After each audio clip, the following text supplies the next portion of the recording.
Time ಆಯಿತು. ತಿನ್ನಕ್ಕೆ ಏನು ಮಾಡಿ ಕೊಡು ಜಲ್ದಿ, ಟೈಮ್ ಆಯಿತು. ಇನ್ನೂ ಏನೂ ಮಾಡಿಲ್ಲ, ಈಗ ಎದ್ದಿನ ಒಂದು 10 ನಿಮಿಷ ತಡಿ ರೆಡಿ ಮಾಡಿ ಕೊಟ್ಬಿಡ್ತೀನಿ. 8ಕ್ಕೆ 9ಕ್ಕೆ ಎದ್ದೇಳು, 10 ನಿಮಿಷ ತಡಿ 20 ನಿಮಿಷ ತಡಿ ಅನ್ನ ಆಯ್ತಾ. ಮಾಡೋಕ್ಕೆ ಕೆಲಸ ಇಲ್ಲ ಅಂತ ಮಾಡಿ ನಾನು ದಿನ ಹಿಂಗೆ ಮಾಡ್ತೀನಿ. ನೀವು ಇವತ್ತು ಒಂದಿನ ಅಲ್ಲ, ಅಡ್ಜಸ್ಟ್ ಮಾಡ್ಕೊ. ನೀನು ಅಡ್ಜಸ್ಟ್ ಮಾಡ್ಕೊಂಡು ನೀನೇ ತಿನ್ಕೋತ ಕೂಡಲ್ಲೇ. ಬಾಯ್. ಹೌದಲ್ಲ, ಇವತ್ತು ಒಂದಿನ ಲೇಟ್ ಆಯಿತು, ಅದಕ್ಕೆ ಯಾಕೆ ನಾನು ಇಷ್ಟು ರಿಯಾಕ್ಟ್ ಮಾಡಿದೆ? ಡೈಲಿ ನನ್ನ ಸಂಬಂಧ ಅಷ್ಟು ಜಲ್ದಿ ಎದ್ದು ನನಗೆ ಟಿಫಿನ್ ರೆಡಿ ಮಾಡಿ ಮನೆ ಕೆಲಸ ಎಲ್ಲ ಮಾಡ್ತಾಳ. ಸಾರಿ ಕೇಳ್ಬಿಡ್ಬೇಕು, ಜಾಸ್ತಿ ಓವರಾಗಿ ರಿಯಾಕ್ಟ್ ಮಾಡಿಬಿಟ್ಟೆ ಅನಿಸುತ್ತೆ.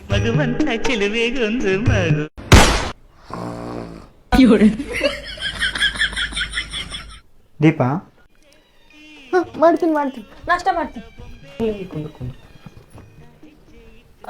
ನಾಷ್ಟ ಮಾಡಿ. ಬೇಡ ಕೆಲಸದ ಅರ್ಜೆಂಟ್ ಒಳಗೆ ನಿನಗೆ ಆ ಥರ ಮಾತಾಡ್ಬಿಟ್ಟೆ, ಸಾರಿ. ಹಾಂ, ನನಗಾರು ನಿನ್ನ ಬಿಟ್ಟರೆ ಯಾರ್ದಾಳೆ? ಯಾರಿಗಂತ ಬೈಲಿ, ಯಾರ ಮೇಲೆ ಸಿಟ್ಟು ಮಾಡ್ಕೊಳ್ಳಿ? ಹಾಂ, ನಿನಗೆ ನಾನು, ನನಗೆ ನೀನು. ನಿನ್ನ ತಂದೆ ತಾಯಿನೇ ಲೆಕ್ಕಿಸ್ದೆ ನೀನು. ಎಲ್ಲರನ್ನೂ ಬಿಟ್ಟು ನಾನೇ ಸರ್ವಸ್ವ, ನಾನೇ ತಂದೆ ನಾನೇ ತಾಯಿ ಅಂತ ನನ್ನಿಂದ ಬಂದಿ ಅಂದ್ರೆ ನಿನಗೆ ಹರ್ಟ್ ಮಾಡಿ ತುಂಬ ನನಗೆ ಬೇಜಾರಾಯ್ತು. ಸಾರಿ, ನೆಕ್ಸ್ಟ್ ಟೈಮ್ ಈ ಥರ ಆಗಲ್ಲ. ಚಿನ್ನದ ಅರಮನೆಯ ಚಿನ್ನ ನೀನು ಬಂದೆ ಏನು ಇಂಥ ಗುಡಿಸಲಿಗೆ ದೀಪ ಬೆಳಗೋದಕ್ಕೆ.